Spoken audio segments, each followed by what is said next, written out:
Good morning, y'all. It's your boy Romance coming through with another episode of Alexander the Great on the World According to Romantz. We left off yesterday where Alexander the Great, Philip of Macedon, died at his own wedding. Well, he was at a theater the night of his wedding, and he was murdered at the theater. And this had a profound impact on, Alexander got pissed off. He immediately took up the reins of his father's army and solidified Greece. The only problems in Greece, Greece had been at war with itself for decades.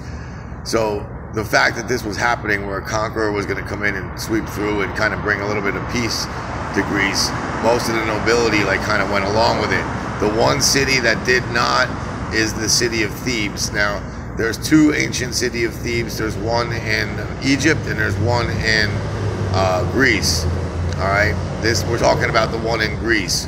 They resisted against Alexander, and they were resistant against Philip of Macedon. Alexander razed the city.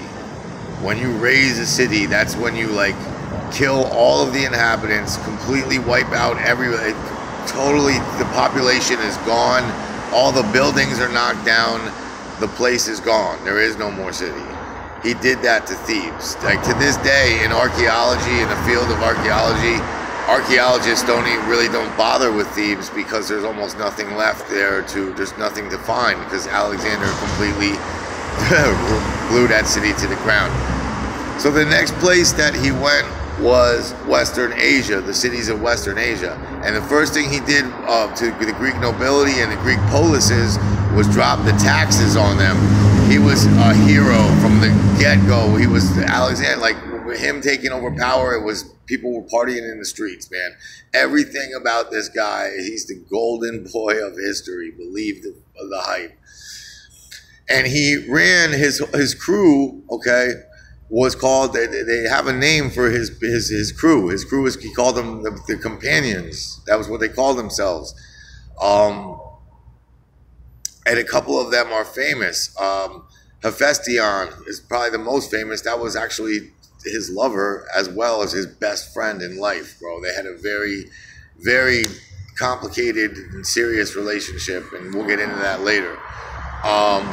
There was Ptolemy, who went on to, he would go on to rule, after Alexander dies, his friends all kind of get parts of the empire. Ptolemy got Egypt, and he had the strongest dynasty after Alexander.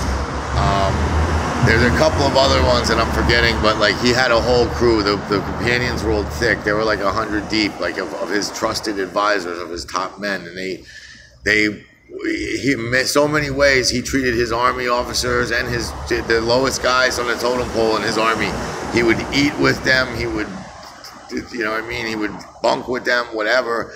He was one of the gang. He did not elevate himself above his troops. It was something he did over and over. He would take the shirt off his back literally and give it to the next guy who needed it. He was a great, great leader, man, a great general.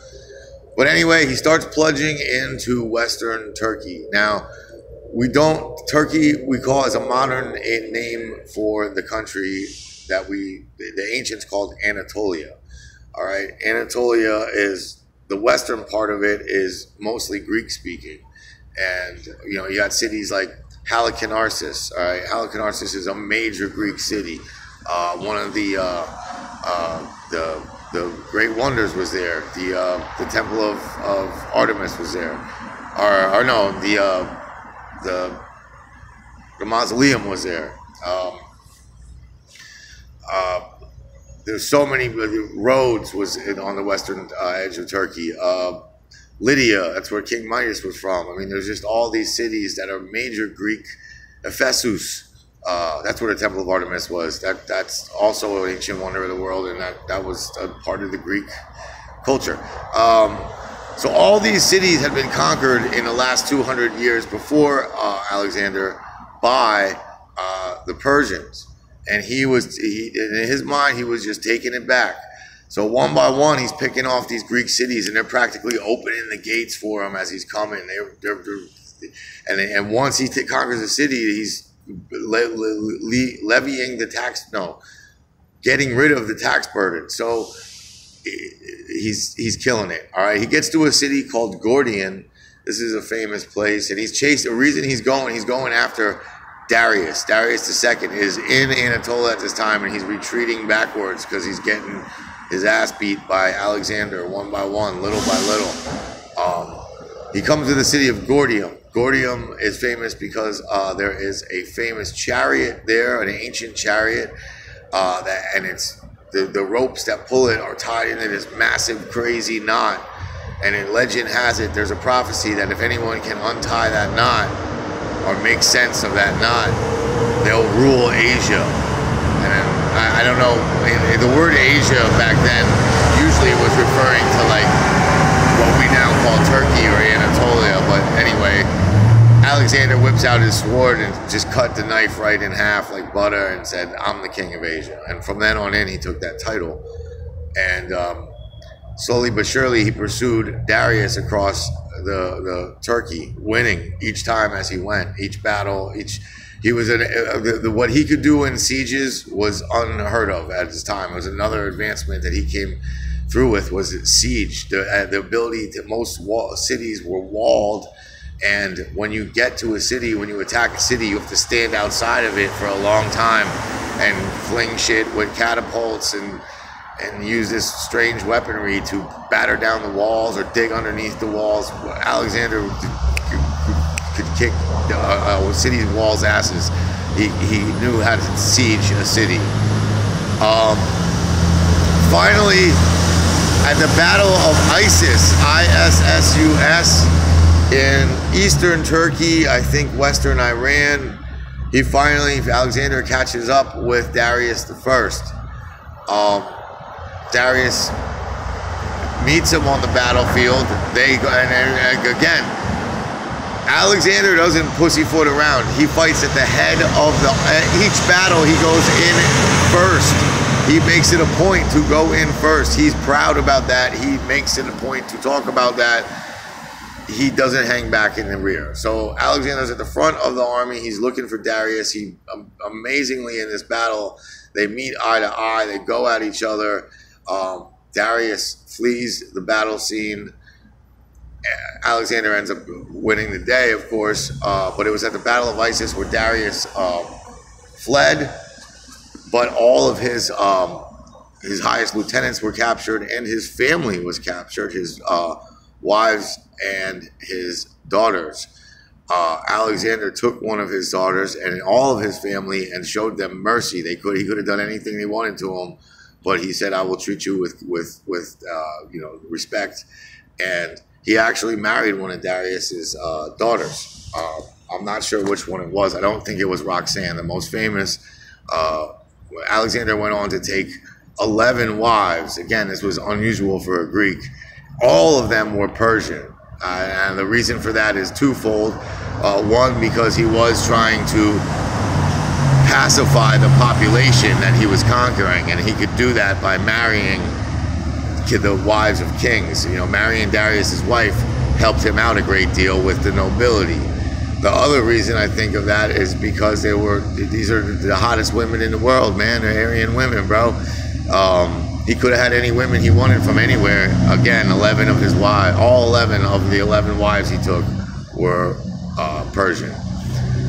Again, Alexander swung both ways. He was bisexual. Most Greeks at the time, before monotheism came along, most of the ancient world just had a different understanding and practice of sexuality. So I don't know if he was too worried about his wives. But anyway, the next battle would be the last battle for Darius. He would capitulate. It's said that when Alexander finally got his retinue and conquered all of his his personal objects, there was so many. There was a gold chariot for the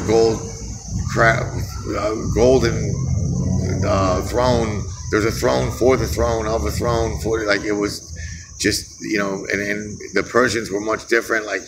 They had a circle of people that were untouchables, and it wasn't like that. It was very much of a one come, one all for the Greeks. It was very the hey, the gang's all here. And when Alexander found all of Darius's rich golden things, he was like, oh, so this must be what it's like to be a king. I wouldn't know.